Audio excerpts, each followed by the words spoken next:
नमस्कार. मी विमा प्रतिनिधी साईनाथ नागरवाड.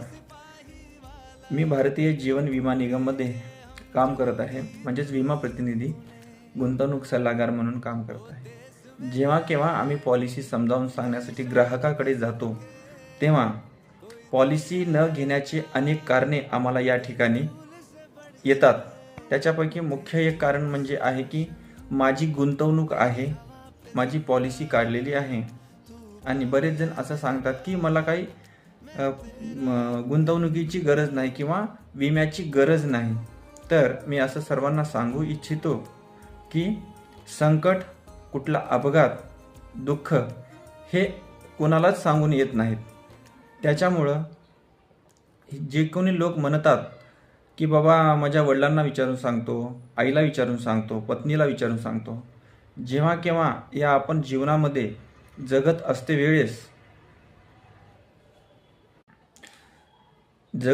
वेळेस आपल्या व्यवहारामध्ये जे काही आपल्याला पैशाची किंवा आर्थिक अडचण भासते, त्यावेळेस कुणीही आपल्याला सोबत होत नाही. असे मला तुम्ही 3 नावं द्या की आपल्या हयातीच्या नंतर जे की आपल्या परिवाराला 10 लाख रुपये आणून देतील, 20 लाख रुपये आणून देतील. असे 3 नावं दाखवा.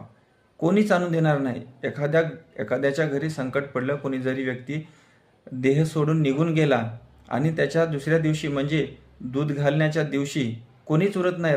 पाहुणे रावळे सुद्धा उरत नाही, दूध घालून निघून जातात. त्या मायमाऊलीला, त्या आईवडिलांनाच जे काय आहे ते निस्तरावं लागतं. जर आपण हयातीमध्येच असताना 4 पैसे बचत करून विमा काढला, आपला पॉलिसी काढला, बचत होते, इन्शुरन्स असते, सगळ्या गोष्टी या ठिकाणी तुम्हाला असतात, पण माणूस दुर्लक्षित राहतो. मला आता काय गरज आहे? परवाच आपली सर्वांचे लाडके अजितदादा, त्यांना कुणाच्या स्वप्नातही वाटलं नव्हतं की दादा आपल्याला सोडून जातील. परंतु नियतीचा काळ एवढा वाईट होता की आपल्याला दादा सोडून निघून गेले. खूप मोठं नुकसान या ठिकाणी राज्याचं आणि त्यांच्या घरच्यांचं झालेलं आहे. त्यासाठी आपण जोपर्यंत जिवंत आहे तोपर्यंत लवकरात लवकर विमा काढा.